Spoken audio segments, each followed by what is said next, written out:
శ్రీమాత్రే నమ. జయ గురు దత్తాత్రేయ నమ.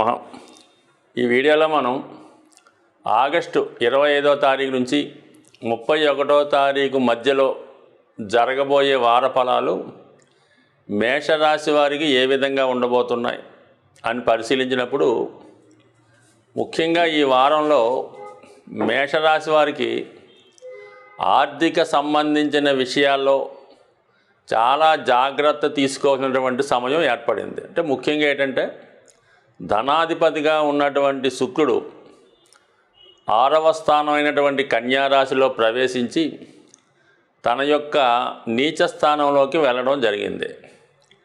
పైపెచ్చు అక్కడ ఉన్నటువంటి కేతుగ్రహంతో కలియడం వల్ల ఏంటంటే, జాతకుడికి తప్పనిసరిగా ఆర్థికపరమైనటువంటి సమస్యలు, ఒత్తిడి చాలా అధికంగా ఉండే అవకాశం ఉంది. ఫర్ ది సేమ్ టైం సప్తమాధిపతిగా ఉన్నటువంటి శుక్రుడు 6వ స్థానంలో చేరి కేతుగ్రహంతో కలియడం వల్ల వ్యాపార భాగస్థులతో విభేదాలు రావడం, వారు మిమ్మల్ని ఆర్థిక పరంగా ఒత్తిడి తీసుకొచ్చే అవకాశాలు చాలా ఎక్కువగా ఉంటాయి. అలాగే మీ యొక్క భార్యకు అనుకోకుండా అనారోగ్యపరమైన సమస్యలు వచ్చే అవకాశం ఉంది, లేదా వృత్తిరీత్యా కొన్ని ఇబ్బందులు ఎదుర్కొనే సూచనలు ఉన్నాయి. ఏదైనప్పుడు కూడా ఈ వారంలో మేషరాశి వారికి కుటుంబ సభ్యులతో విరోధాలు, విభేదాలు, ముఖ్యంగా స్త్రీలతో విరోధం వచ్చే అవకాశం ఉంది. అలాగే ఆర్థిక పరంగా విపరీతమైనటువంటి స్ట్రెస్ ఏర్పడే సూచనలు ఉన్నాయి. ఇక రవి పంచమ స్థానంలో చాలా బలంగా ఉండడం వల్ల, శని యొక్క దృష్టి పంచమ స్థానం మీద పడడం వల్ల ఎవరైతే కొత్త ఉద్యోగం కొరకు కానీ ప్రభుత్వ పదవి కొరకు కానీ ఆశిస్తున్నారో వారికి ఈ వారంలో అటువంటి అవకాశాలు ఏర్పడే అవకాశం ఉంది. లేదా మీకు వారసత్వంగా మీ పెద్దవారి ద్వారా రావాల్సినటువంటి ఏదైనా పదవి, అది ప్రభుత్వ ఉద్యోగం కానీ, ఏదైనా ఒక సంస్థలో మెంబర్గా కానీ, ప్రెసిడెంట్గా కానీ వారసత్వంగా వచ్చే వృత్తులు ఉంటాయి. ఈ సమయంలో ప్రయత్నం చేసుకోవడం వల్ల కొంతవరకు మీకు అనుకూలించే అవకాశం ఉన్నది. అలాగే కొంతమంది ఉద్యోగంలో మార్పు కొరకు చేసే ప్రయత్నాలు కూడా ఫలించే అవకాశం ఉంది.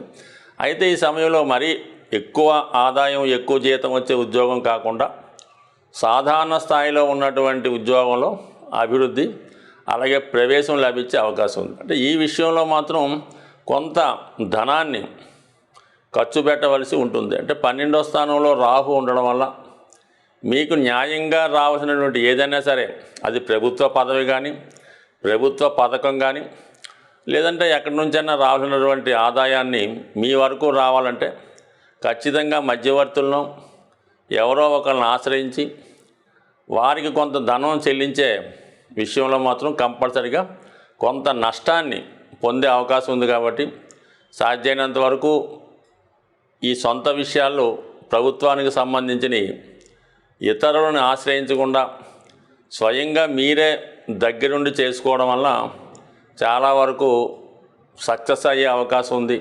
ఇతరులను నమ్మడం వల్ల మాత్రం ఖచ్చితంగా మోసపోయే అవకాశం ఉంది. సో ముఖ్యంగా భాగ్యాధిపతి ధనస్థానంలో సంచరిస్తూ రాష్ట్రాధిపతి కుజుడితో కలిసి ఉండడం అన్నది వ్యక్తిగతంగా ఈ రాశి వారికి ఈ వార ప్రారంభంలో మీ మాటకు విపరీతమైనటువంటి విలువ పెరుగుతుంది. ఎక్కడికి వెళ్ళినా కూడా కమాండింగ్గా మీ యొక్క పనులు నెరవేర్చుకునే అవకాశం ఉంది. అలాగే మీ యొక్క వ్యక్తిగత పలుకుబడి, అలాగే మీ కుటుంబం యొక్క పలుకుబడి మీకు సహకరించి మీకు పెద్దవారి దగ్గర నుంచి అనుకూలత కానీ, ఎక్కడికి వెళ్ళినా సావకాశంగా పనులు జరగడం కానీ జరిగే అవకాశం ఉంది. అలాగే శుభకార్యాల్లో కూడా ఎక్కువగా మీరు ఈ వారం పాల్గొనడం, అలాగే ఎక్కువ ధనాన్ని అనవసర ఖర్చులు, అది స్నేహితుల కొరకు కావచ్చు, విపరీతంగా ఎవరికైనా గిఫ్ట్ రూపంలో ఇవ్వచ్చు, లేదంటే ఏదైనా వ్యసనం ద్వారా, బలహీనం ద్వారా కూడా కొంత ధనాన్ని మీరు నష్టపోయే అవకాశం ఉంది. కాబట్టి సాధ్యమైనంత వరకు ఈ వారం అంతా కూడా మీరు ఆర్థికపరమైనటువంటి ప్లానింగు చాలా జాగ్రత్తగా ఉండండి. కుటుంబ విషయాల్లో కుటుంబ సభ్యులతో ఏమాత్రం విరోధం లేకుండా వాళ్ళ సలహాలు, సూచనలు స్వీకరించి ఆ విధంగా నడుచుకోవడం వల్ల అటు వ్యక్తిగతంగా మీకు, మీ కుటుంబానికి అనుకూలత ఏర్పడే అవకాశం ఉంది. ముఖ్యంగా ఈ వారంలో శుక్రగ్రహం నీచపడి ఉండడం, కేతువుతో కలిసి ఉండడం వల్ల ఇంచుమించుగా ప్రతి ఒక్కరికి కూడా ఆర్థికపరమైనటువంటి సమస్యలు ఎక్కువగా ఉంటాయి. అలాగే స్త్రీలకి అనారోగ్యపరమైన సమస్యలు ఎక్కువగా ఉండే అవకాశం ఉంది. కాబట్టి సాధ్యమైనంత వరకు ఈ వారం ప్రతి ఒక్కరూ కూడా శుక్రవారం కానీ మంగళవారం కానీ వీలైతే ప్రతిరోజు కూడా ఏదైనా అమ్మవారి ఆలయం దర్శించి లక్ష్మీ అష్టోత్తరం కానీ కనకదార స్తోత్రం కానీ పారాయణ చేసుకోవడం మంచిది. స్త్రీలు లాంటి వాళ్ళంటే ఇంట్లోనే లలితా సహస్రనామం లాంటి పారాయణ చేసుకోవడం వల్ల ముఖ్యంగా విఘ్నేశ్వరుని యొక్క పూజతో ప్రారంభించి అమ్మవారిని పూజ చేసుకుంటే అటు కేతు శుక్రగ్రహాల కలయిక నుంచి బయటపడే అవకాశం ఉంటుంది. ఇక్కడ శాస్త్రాల ప్రకారం చాలా అనుభవపూర్వకంగా ఆర్థిక సమస్యలతో చాలా ఇబ్బంది పడుతున్న వాళ్ళు మరి దాని నుంచి బయటపడే ప్రయత్నంలో మంగళవారం రోజు హనుమాన్ ఆలయంలో అభిషేకం అని చేస్తూ ఉంటారంటే ఏదైనా ఒక సెంటెడ్ ఆయిల్ ఉంటుంది, అంటే సంపంగ నూనె కానీ చామంతి నూనె కానీ కొన్ని తైలాలు రేరుగా దొరుకుతుంటాయి. అటువంటి సంపంగ నూనె కానీ చామంతి నూనె లాంటిది కానీ తీసుకొని అంటే బాగా స్మెల్ వచ్చినటువంటి ఆయిల్ దాంట్లో సింధూరాన్ని కలిపి స్వామివారి యొక్క విగ్రహానికి సంపూర్ణంగా పూయడం వల్ల దాన్ని అభిషేకం కూడా అంటారు. ఆ విధంగా చేయడం వల్ల విధి విధానంగా మరి శ్రావణ మాసంలో ఆంజనేయ స్వామికి ఆ విధంగా పూత పూసి ఎక్కువగా చామంతులతో పూజ చేయడం వల్ల ఖచ్చితంగా చాలా వరకు ఆర్థిక సమస్యల నుంచి బయటపడే అవకాశం ఉంటుంది. అదేవిధంగా మరి ఈ వారం చివరిలో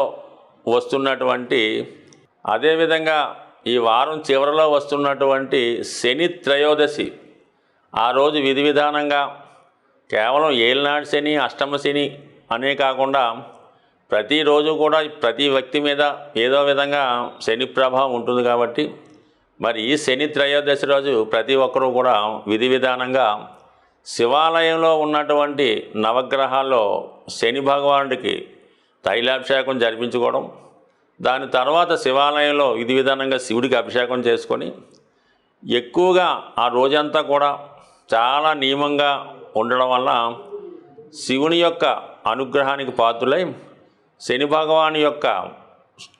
భగవాను యొక్క పరీక్షల నుంచి బయటపడే అవకాశం ఉంది. కాబట్టి ఖచ్చితంగా ఈ వారం ప్రతి ఒక్కరూ కూడా ఈ అవకాశాన్ని ఉపయోగించుకోవడం, అలాగే మరి అమ్మవారి అనుగ్రహానికి కూడా పాత్రలు అవ్వడం వల్ల ఈ వారం ఏర్పడే ఆర్థిక సమస్యల నుంచి బయటపడే అవకాశం ఉంటుంది. స్వస్తి.